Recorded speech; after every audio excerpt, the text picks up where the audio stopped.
Welcome to the Rogue Startups Podcast, where two startup founders are sharing lessons learned and pitfalls to avoid in their online businesses. And now, here's Dave and Craig. All right, welcome back to another episode of Rogue Startups. This week, Dave is off, and I am very happy to have Pedro Cortes on the show. As most folks will remember from, a handful of episodes ago, Dave and I talked about converting high-end SaaS customers and like landing page design on the podcast. And the blog article that we kind of based that episode on was from Pedro. And that is the reason he's on the show today. So that's a really interesting story, I think, to start with. So Pedro, do you want to share a bit about kind of who you are and how we came to be talking today? Yeah, sure. First, thanks for having me. And, pretty much how I explain what I do is I help B2B SaaS companies, use their website to generate more demos, pretty much just with better messaging and positioning, which is, what I found is their main problem. Awesome. And we got connected here because you reached out after kind of seeing that we linked to your personal site in our show notes, right? Yeah. Yeah. And I was telling Pedro before we got started, this is the first time in 171 episodes that's happened to us. And so I think everyone out there who's looking to hustle in unique ways, maybe take a play out of his playbook and start looking at your backlinks from podcast episodes or other blog articles. That's really cool. Yeah, I couldn't believe anyone didn't do that before. Yeah. I mean, I'm sure there's a lot of tools out there that monitor backlinks for free. I know Ahrefs does it, but it's kind of expensive. But so I wanted to kind of jump in and start talking about on-page messaging and design. So Pedro, can you give a few examples of like the types of companies that you work with and kind of where you see people coming to you and kind of what stage of their business they are and kind of how you help them typically? Okay. I mean, the stage, it just, it depends a little bit on the type of product they have, because usually I work with very high ticket SaaS companies. Sometimes they sell between $500 to $1,000 a month, and they usually start with partnerships or some offline stuff. And then when they get to the website, they just, because the conversion rates are low, the customer acquisition costs are pretty high with paid traffic. And basically I come in with, helping them explain their products better, because most of the times they're getting, I only work with companies that convert really well demos to actual customers, because that tells me the product is really good and they're solving like a big problem. So that's the only way I can help them attract more demos. What is really good? Like you have a metric you look for there, like demo to close ratio? Yeah, I usually look for 30 to 50%. Okay. Gosh, I'm trying to think in my head. So I run a SaaS business that is not high end in terms of cost. It's like $20 a month. Mm-hmm. And then I run a productized service called Podcast Motor that it does podcast editing and production. And it starts at $500 a month up to like $1,000. And I don't know if we have 50% close rate on calls, but probably 25 or 30. But we let people sign up directly on the website without a demo. Trying to make the product and the sales process a little more hands-off. Do you think that's a fair move, or is the call to action for every high-end business, and I'll say productized service or SaaS, because I think in this respect they're a little similar. Should the call to action always be to get somebody on the phone? I mean, that's definitely a good question. It's very rare that people can actually pull off like a very high-ticket product without having a call, just because it has. In B2B, it just handles, several internal decisions and stuff like that. And that's just not something that you can, get the website to answer everything, because it's slightly different for every person. Even if you have like a ton of segmentation, it doesn't really make sense, because it involves like big changes in a company sometimes. And, you just have to talk with the decision maker and get them on the phone. Gotcha. I know on your site you do a lot with qualifying leads for your own consultancy. How important do you find that with both like the on-page work you do and the kind of further down the line in terms of getting on a call and demoing folks? Do you do a lot of work up front with your customers, and have you found it helpful for yourself to filter out people before you get on the call? Or is that only something you worry about after you have a whole bunch of demos? It's definitely something to play with. I usually don't start off with a lot of qualifying, just because I want to make sure we're getting like enough calls and try to see what kind of quality of leads we are getting. And only after that we can know how to properly qualify them, because the process and the questions and the application process or in the lead form, it will have to be based on those metrics. And to give you an idea from my own business, I didn't really qualify much just to see what kind of people I was attracting and what kind of services I could provide, because that accelerated the feedback loop I needed to position myself as the best way possible. Yeah, no, I like it. I think of price a little bit in the same way, that it's okay to start off with a lower price sometimes and a lower barrier to entry. I guess that is a lower barrier. It's a form of lower barrier to entry. And then once you start to find product market fit, you kind of graduate up to the more reasonable price as kind of everything in your business matures. Okay, so let's start walking through kind of the SaaS landing page formula. I'll say SaaS, or product as service landing page formula for like a high demo converting homepage. Talk us through kind of how you think about this with your customers. What I usually do, I like to start off with having the company explain what they do in like one short paragraph or in a sentence, because that forces them to focus on the big things they solve, and just try to make it as simple as possible. Because if they struggle to do something that simple, then there's just no way they can move forward on the next steps, which are a little bit more complex, and they'll just lose a little bit of focus when I ask the other questions. Gotcha. And so once you have that one liner kind of headline, what does that tell you, and kind of how does that direct your next steps to kind of craft the rest of the story for their site? Yeah, I mean, sometimes I'm looking for like what they think is the big benefit, because I'm consulting with them. Sometimes it's different than doing the exercise internally, because when I'm consulting, I'm looking out for mistakes, like with differences between why they think people buy their product versus what people actually say. So let's say I was to start a new project. I always start with asking questions to the founder or the director of marketing, and try to get similar questions like these, so they can explain me why they think people buy their product. And then I'll listen to their demos, to contact forms and testimonials and everything, to try to see if it matches. And basically the first step is trying to find misalignments in both sides. Yeah, I mean, I think it's pretty common that we as product owners are so close to our businesses that we have an idea of kind of who we are and what we do.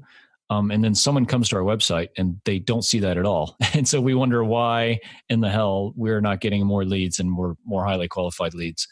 And I think it comes down to a lot of like peeling, or the proverbial like peeling the onion a bunch of times, and asking why you do something and who this is for and how they can benefit. But do you find that this process with customers of like, they initially tell you a thing and it's wrong, and so you ask them again, or you ask them in a different way, or you uncover stuff from their demo calls and chat tickets or whatever?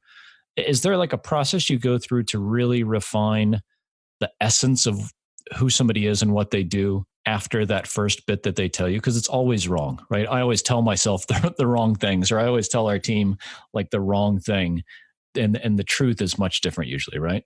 Yeah, I mean, even when people describe what they think they want, it's also different than what they actually want. And I have two ways of finding this out. Otherwise, you will find different feedback, and it's a problem with SaaS companies when they change their product to someone that wouldn't actually pay for it. That's a classic. But that's another thing. Like the two ways I uncover that, because I'm listening to demos, so I don't get to ask follow-up questions. But with these two things that I do, I still find like really good insights if I pay close attention.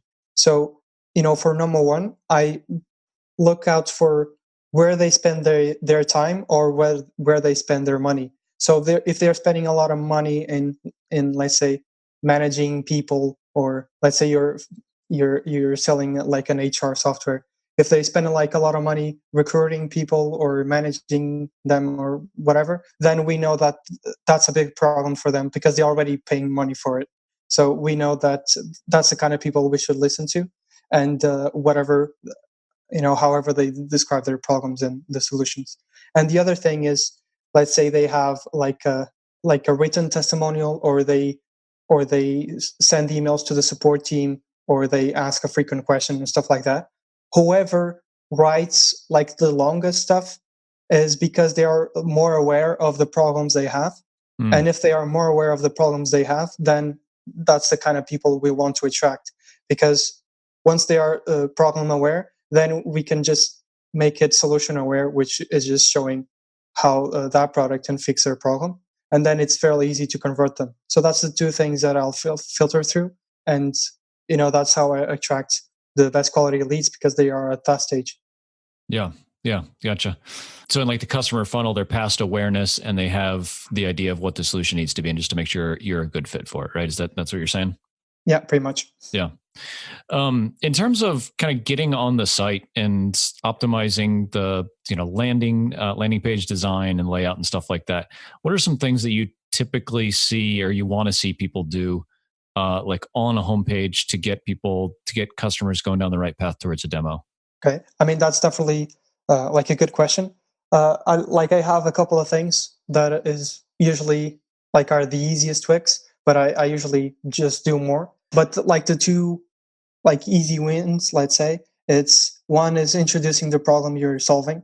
Like right before you explain all the benefits and the features and everything, you need to explain the problem that product is fixing. So for like the first reason is like for two reasons. Like the first reason is so they know which problem they're fixing and if the product is right for them. And two is to remind them how painful it is, so they actually have some urgency to convert. Otherwise, they will delay it to probably never. Right.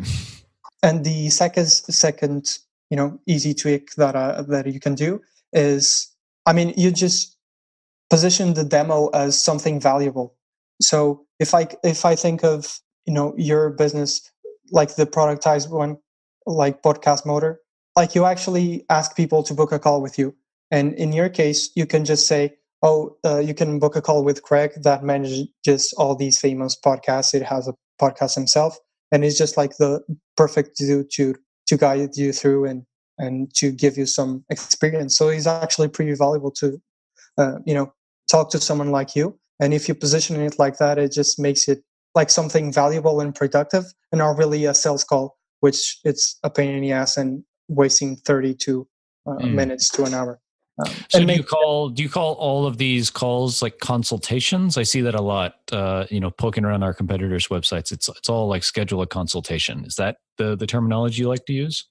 Yeah, I like to use that with productized services, but with SaaS is more common to, just schedule a demo or free demonstration or, like a guide or something. Yeah. Once you have, someone kind of going down the funnel, I assume that you use something like Calendly. I see you use Calendly on your site. We use it too. Do you do anything once they click the first button on the homepage to start going down the demo path all the way through to when you actually have the call? What do you like that to typically look like for a business owner?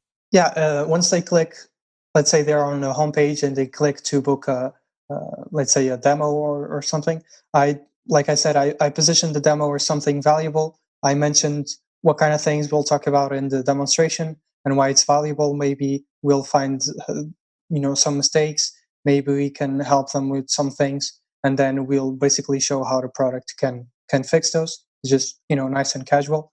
Then I use a Calendly embed, which that's the thing I wanted to say a couple of minutes ago, because no one likes contact forms. Like contact forms makes no sense. It's like you want people to, work to talk with you. It's, to me, it doesn't really make sense. And it's usually works like way better if you just use Calendly, because they have to choose the time first.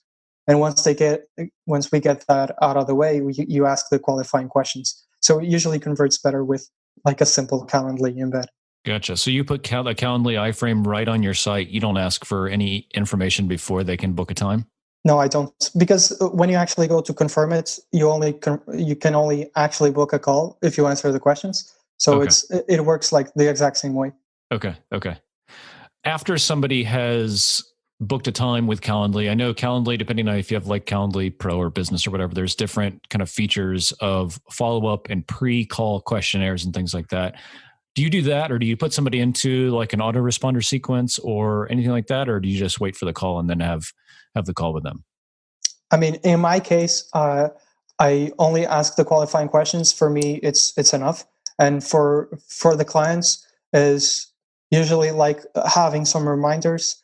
And I mean, honestly, when they get to book a demo, which is a big commitment, especially in terms of time, they are already ready to go. If there's not a big delay between they scheduling the call and the call actually happen, then there's no real need for follow-ups. When you actually need follow-ups, it's let's say you are on a blog of a B2B SaaS company and you download a lead magnet.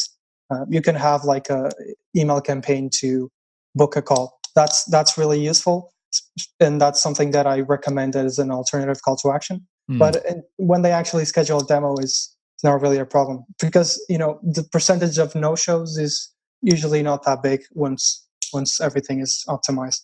Yeah, so this is really interesting. So I was talking to another product as service owner today actually about this, is having the primary call to action be to schedule a demo call, and the secondary action be to get on some sort of a list that leads to encouraging a demo call. Is that the kind of secondary call to action that you have for most whatever high-end business owners, SaaS or product as service business owners, is to get somebody on something that leads to a demo either way? Yeah, pretty much. What I usually talk about in my blog, and I mention this to my clients, is most people are not ready to convert right now, but they will be maybe in a few weeks or a few months. So if you have some and this, according to the buyer's journey, could be like around 70%. Of course, you're not going to convert all of those 70%, but that's still like a huge percentage. You can double or triple your business just with these things if they work properly. League magnets, exit pop-ups, and stuff like that. If they have the right offer, then they convert let's say 2 or 3% on every blog post you have, or outside of your homepage and stuff like that. And then you get to follow up with all of those leads with, maybe you can call them, maybe you can email them personally, maybe you can have an email sequence, and you can see like how it compounds. And even if you just convert 10% of those into actual customers. Yeah. I'm just peppering you with questions here. I'm sorry for for this, but it's just fascinating because I'm literally going through some of this strategy stuff right now. So it's like perfectly timed to pick your brain and be able to share this with everybody. Yeah, that's no problem. One of the things that I think about, we're running some paid ads to a podcast motor right now. And we're not sending everyone to the homepage. We have a couple of landing pages that are set up specifically for different types of audiences that we're sending messages to. Do you find that to be like a best practice typically, or do you like everyone to go to the homepage and then kind of go to the funnel from there? I mean, when you're using paid traffic, I send them to a particular landing page, and I don't have the alternative call to action, because when they're right before converting, then you just don't want to add any indecisions or something to consider. Is just get them to a single goal. When it is the homepage, you should have like an alternative, just like some key distinctions here. And one thing that I'm just not sure at this time is, did you mention Podcast Motor or Castos? This is for Podcast Motor, yeah. Yeah, okay. So it's like the higher ticket one, so it makes more sense. And I think it makes sense. In your case, because you're booking calls, it's just you just want to look at how much it costs per call, and how many calls you need to actually turn into a customer, and try to hit those targets. So how close are you to having a reasonable customer acquisition cost? So we're just getting started with it. We just in the last couple of weeks have started running some ads, but I think that. Yeah, because of the nature of kind of the higher price of our service, it can work from like a CAC to LTV ratio perspective. And we're finding that targeting, in our case, specific types of podcasters is working well, and we're sending them to specific pages on the site that are kind of dedicated to those types of shows, and the customers we already have that we take care of that have similar shows to theirs. So that kind of enhances some of the credibility or social proof. But yeah, this is another kind of journey that I'm going down across both businesses, is finding good ways to measure and track all of this stuff, because it just gets like a bird's nest really quick of like, you're running a Facebook ad and then they get on the site and then they convert or they don't convert, and you have a demo, and it may be like tracking from when somebody clicks an ad to books a demo to starts being a paying customer, or, in the terms of Castos, signs up for a trial, is hard. I mean, I don't know anybody that is really happy with how they track their paid acquisition, all the way through the customer journey. Yeah. I mean, it's, to be honest, that's never clear with any company. Analytics are just not, advanced enough to, capture all of that stuff, because people can click an ad and just remember a couple of days later to convert organically, and then it already messes with all of your numbers. So it's a little bit of it painful to track all of that. Yeah. One thing we've just started doing amazingly, I've been in like online business for like 4 years, and we just started using UTM parameters for all of our paid acquisition, and like our really important links all have UTM parameters now. Just found out that in Google Analytics, you can sort your campaigns. So that's what they call it in Google Analytics, campaigns, and they track against your conversion goals. So you should have like goals like booked a demo or signed up for a trial as a goal in Google Analytics of the thing you want someone to do. You can measure your paid or any kind of campaigns that have UTM parameters versus specific goals. So I just found that out today, actually. So that's really cool that obviously wasn't doing that for the last 4 years, and I'm definitely doing that now. So I can say more easily, like, okay, I'm spending money on this campaign, and it is or isn't performing as a goal, keep it or spend more money on it or kick it to the curb or whatever. So just a little tip for everybody. Yeah, that's definitely something that it's very useful. It just gets like really long links though. Yeah, right. No, I mean, we try to have prettier links somehow, and there's some tools out there that can do that, but I don't know if that's better or worse. But yeah, I mean, this is really helpful stuff. So you have a tool on your site, the SaaS landing page cheat sheet that I love the kind of general layout that you talk about here. Can you talk through a little bit of kind of how this came about and how you use this with folks that you work with? Yeah, sure. I mean, pretty much I just like to follow a process, that's how I think things should be done.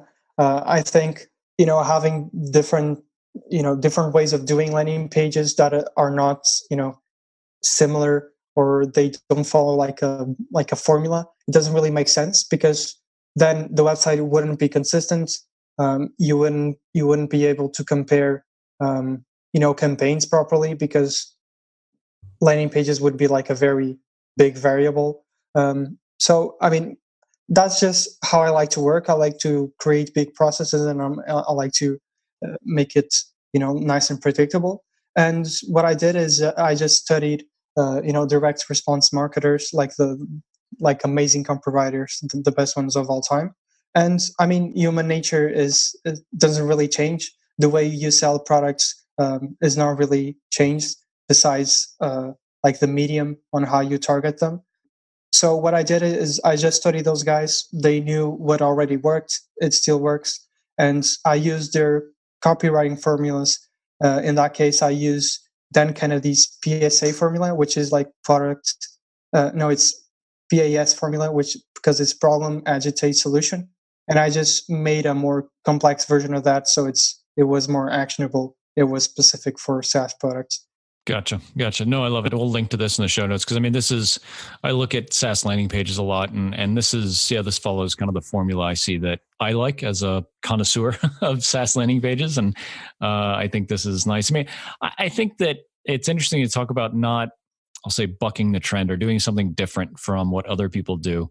Do you find that if you kind of generally do the same thing as everybody else, do you find that overall better, or is being a little unique and shaking things up a little bit, does it give you a bit of an advantage, or does it overall kind of make the situation worse for you?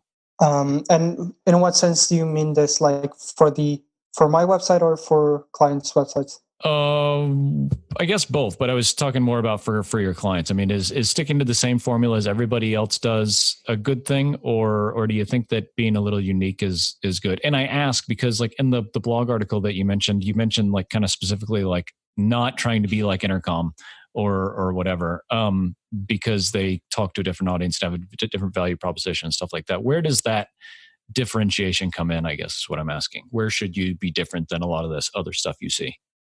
Okay, I mean, that makes perfect sense. In most of my articles, I talk about that because, it doesn't really make sense to copy another page. One, because you don't know if it's working. It's a different product, and they just have like the brand awareness that you don't really have. So I actually have one article that if you look at Slack, like from 2014, they actually explain everything properly. And now they just don't really care. It's like it doesn't really say anything because everyone knows Slack. So that's a huge difference, and that's something you can't really afford. Otherwise, you're just wasting money on Yeah. advertising and everything. And honestly, the formula that you have here is pretty much what you can do most of the times. And I can tell you that most SaaS companies don't use this, especially because they don't introduce the problem and they don't answer objections. So they don't answer how easily you can switch from one tool to another. They don't make that process easy. So if, for example, I noticed that your SaaS product, Castos, I notice you help your customers migrate from their current tool to your tool to host a podcast, and you Yep. don't mention that anywhere besides the footer. Oh. That's terrible. No, it's right on the homepage. Are you serious? It's like right below the hero section of the homepage. No? Yeah, but I mean, it's just not as obvious because you just have like three things. Okay. So you're saying this should be something that is like a main feature. Is that what you're getting at? I mean, how do you mean it's like it's right below the hero section? Well, I mean, so we have the hero section, which is like the, like in the one-click imports, you mean? Yeah. I mean, and do you think people actually read that? They only read like the headlines. That's the problem. Okay.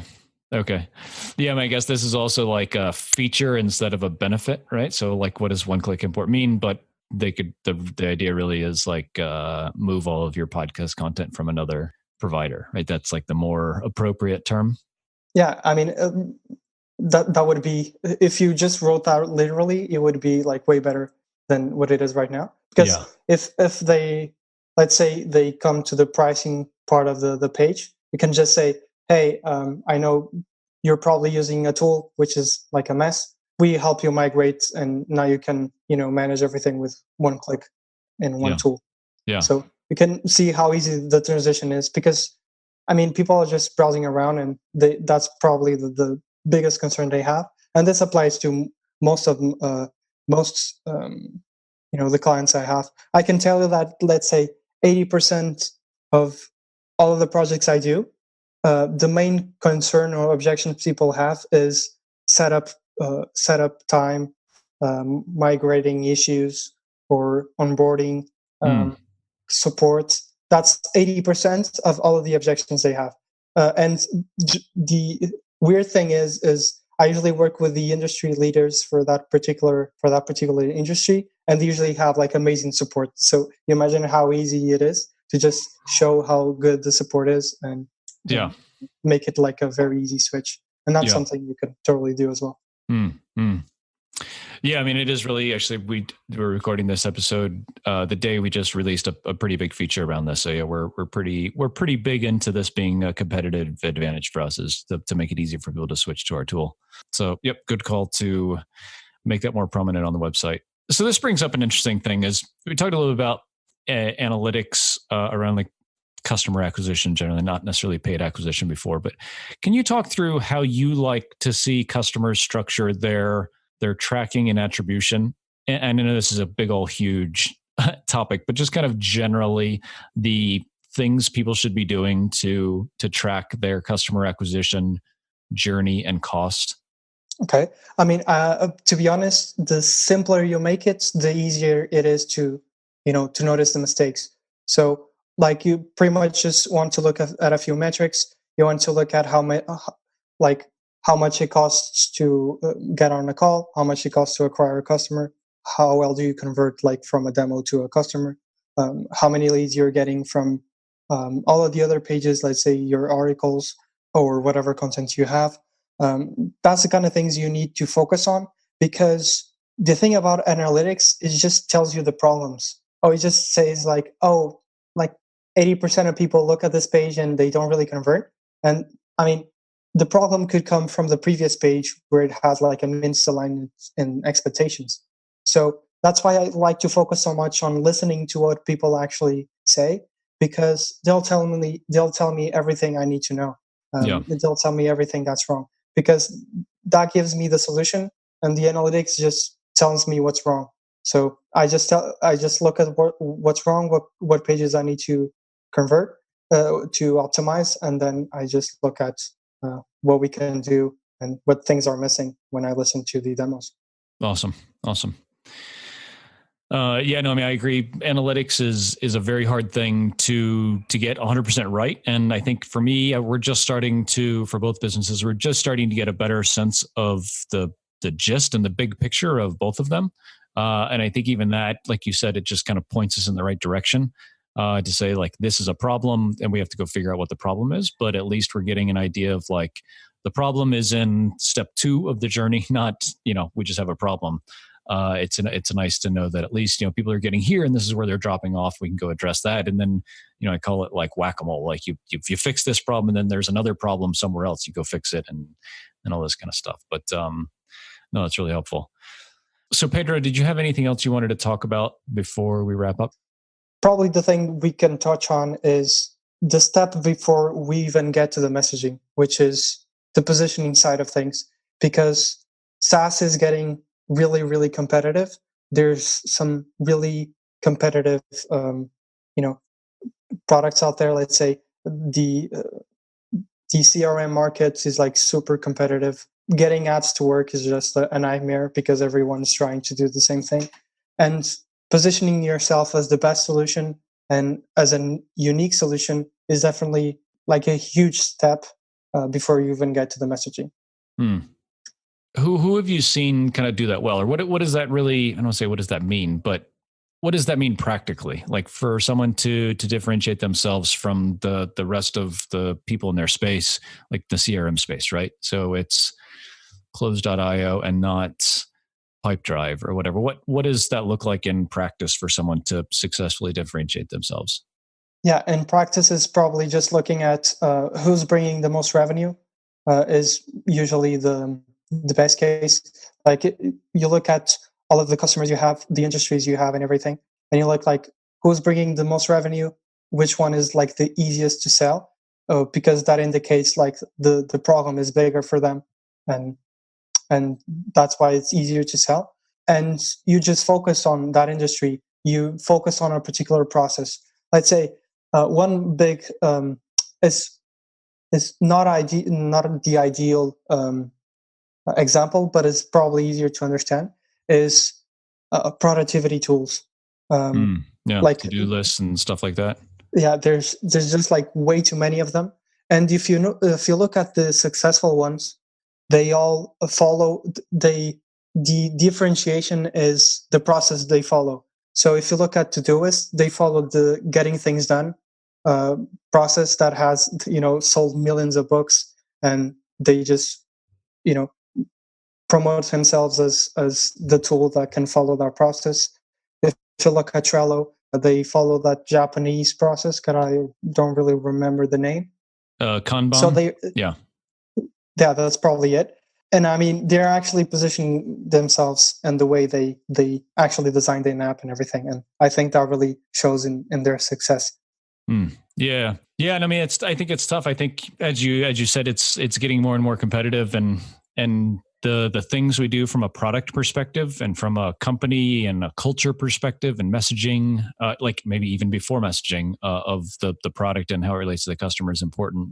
And I think we all run the risk of, like we were talking about before, with differentiation, of differentiating ourselves enough to be different and unique and to talk to one part of our audience, but not so much that we then seem bizarre and unrelatable and alienate another part of our target market. But I think that's probably pretty tough, right? I mean, if you have a large enough addressable market in your niche, you should probably talk to just them and kind of intentionally alienate the rest of them because they're just not a good fit, right? Yeah, it's pretty much having laser focus, and it's something that Jason Fried talks all the time with his blog and his books. They're just really gotta, essentially what they're talking about in the signal versus noise is just positioning statements and choosing who you want to be, because that makes a huge difference. And it makes it like an industry leader. So if I could give you an example, because sometimes I don't really want to give so many clients examples, is if you look at my own website, essentially I optimize for conversions, right? But I don't really mention it directly. I just say I explain products better, or I just get you more demos. And that just makes me stand out from the other one. So whenever people call me, they just think, oh, I never seen a guy doing this. This is exactly what I need. Versus the other ones that, like, let's say the marketing agencies that are super generic, they just say, oh, we help businesses grow. We give you like Facebook ads and everything. That's like the best example I have, because everyone has seen those kind of websites, the marketing agencies that, they're probably more of a scammers than anything else. And it's just something they can relate to, because if I give an example of a SaaS company, it's just probably too close to what they used to, and they don't notice it as much. Yeah. No, it's really helpful. Pedro, I really appreciate your time and help and perspective with this. It's obviously given me some things to go do with my own businesses, and I hope it helped the folks who are listening to the show as well. For folks who want to kind of reach out and learn more about kind of what you're up to and try to maybe get some help from you, where's the best place for them to connect? I mean, the best place is usually you can just go to my website, which is Cortes.Design. And I have like a blog with a bunch of resources and articles and everything. You can get the cheat sheet. And I'm about to launch like the lean canvas, but for landing pages. And essentially, I'm just giving everything away. If you actually fill those up, you'll get the content for an entire page, and everything is really a step-by-step process. Awesome. Yeah, I've checked a lot of it out, and it's great stuff. So awesome. Pedro, I really appreciate it. Thanks so much for coming on the show today. Awesome. Have a great day. And I was super glad to be on the show. Awesome. Thank you. Cheers. Thanks for listening to another episode of Rogue Startups. If you haven't already, head over to iTunes and leave a rating and review for the show. For show notes from each episode and a few extra resources to help you along your journey, head over to roguestartups.com to learn more.